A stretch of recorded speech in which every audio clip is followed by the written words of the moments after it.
Dear students, अब मैं electricity का आखिरी पार्ट लेकर आपके समक्ष उपस्थित हूँ। पार्ट 12।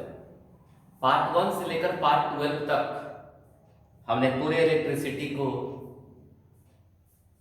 कवर करने का कोशिश किया है और मुझे पूरा विश्वास है कि जो स्टूडेंट्स पार्ट 1, 2, 3, 4, 5, 6, 7, 8, 9, 10, 11 और 12 को लगातार रिवाइज करेंगे, उनका इलेक्ट्रिसिटी से रिलेटेड कोई भी क्वेश्चन बोर्ड एग्जाम में मिस नहीं होगा। आइए अपने इस आखिरी पार्ट में मैं आपको applications of the heating effect of current से रूबरू कराते हैं।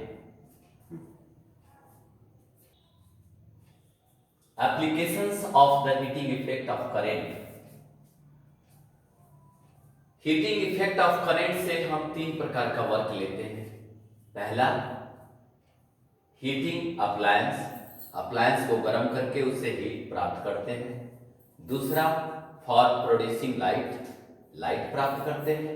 और तीसरा, इन electric fuse for protecting wiring and electric appliance, wiring और इलेक्ट्रिक अप्लायंस को बचाने के लिए फ्यूज का इस्तेमाल करते हैं। फ्यूज, लाइट और हीटिंग। Fuse, light, heating. पहला हीटिंग, दूसरा लाइट और तीसरा fuse. Working of electric heating appliance 1। इसके लिए हम लोग इसका इस्तेमाल आयरन में, केतल में, टोस्टर में, ओवन में, room heater, water heater and geysers में हम इसका इस्तेमाल करते हैं। इसका जो वायर होता है, जो प्लेट होता है, वह हाई रेजिस्टेंस का होता है, जैसे नाइक्रोम का वायर। इसका एलिमेंट वायर नाइक्रोम जैसे एलॉय का बना होता है। ये ऐसे एलॉय होते हैं जिनका रेजिस्टेंस हाई होता है, लेकिन इनके साथ जो कनेक्टेड वायर होता है वह ऐसा कॉपर वायर होता है जिसका रेजिस्टेंस बहुत ही लो होता है, एक्सट्रीमली लो होता है। कॉपर वायर का रेजिस्टेंस एक्सट्रीमली लो है और क्रोम का रेजिस्टेंस टू मच है, बहुत ज्यादा है। जब इसके अंदर इलेक्ट्रिसिटी पास किया जाता है तो यह ग्लो करने लगता है और इसका टेम्परेचर कभी कभी 900 डिग्री सेल्सियस से भी ज्यादा हो जाता है। और इस प्रकार से iron, kettle, toaster, oven, room heater, water heater और गीजर वर्क करता है। यहां तक तो बात हम लोग समझ गए। हम लोगों ने यह भी समझा कि क्या क्या जरूरी है application of the heating effect of current प्राप्त करने के लिए। कौन कौन चीज, 3 चीजें चाहिए। तो पहला, contain coil of high resistance. इसका जो कॉइल होगा वह हाई रेजिस्टेंस का होगा। Connected to power supply by insulated copper wire of extremely low resistance, और ये जिसके साथ कनेक्ट होगा उसका रेजिस्टेंस लो होगा। और third, temperature of heating element 900 degree Celsius when it become red hot and glow. जब लाल हो जाएगा और ग्लो हो जाएगा, चमकने लगेगा, तो उस समय इसका टेम्परेचर 900 डिग्री सेल्सियस के आसपास हो सकता है। अब मैं दूसरे पे आता हूं, for producing light. Light produce करने के लिए बल्ब हमारे घरों में जलते हैं। बल्ब का खासियत क्या है?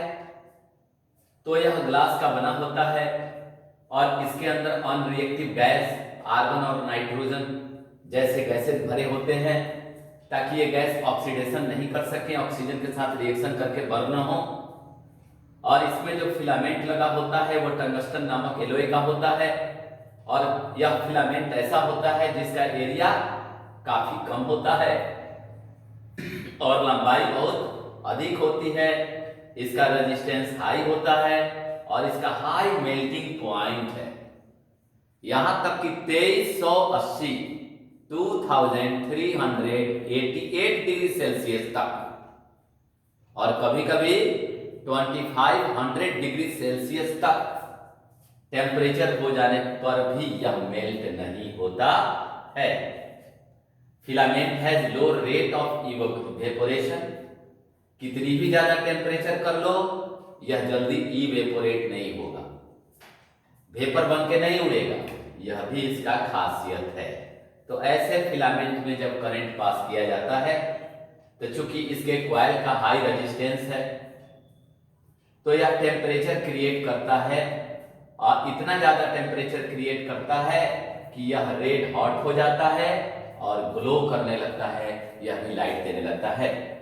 अब third, in electric fuse for protecting wiring and electric appliance. तीसरा जो सबसे इंपॉर्टेंट है कि इलेक्ट्रिक अप्लायंस को बचाना है, घर के वायरिंग को बचाना है, तो हम क्या करते हैं? बचाने के लिए फ्यूज का इस्तेमाल करते हैं। आजकल तो एमसीबी आरसीबी का जमाना आ गया, लेकिन एक छोटे से फ्यूज पर मैं आपसे बात कर रहा हूं। यह छोटा सा एक फ्यूज आपकी नजर के सामने है, इसका मेटल का कैप है for connecting fuse in the circuit. यह सर्किट से फ्यूज को जोड़ने के काम में आता है, इसे सर्किट से जोड़ा जाता है, ठीक है। इसमें एक पतला सा तार लगा हुआ है, fuse wire, low melting point, बड़ी जल्दी पिघल जाता है, हायर रेजिस्टेंस बहुत हाई है। इसका सिंबल इस प्रकार का है, देखिए लगेगा कि गांधी जी का चश्मा है, गांधी जी के चश्मा की तरह इसका सिंबल है। अच्छी बात है। इसका ये जो बना हुआ है फ्यूज वायर का जो फिलामेंट बना हुआ है वह किसका बना हुआ है? तो थिन पतला 3 प्लेटेड कॉपर वायर का बना हुआ है। Fuse wire is connected in series, यह सीरीज में जुड़ा होता है ताकि इसका रेजिस्टेंस हाई हो।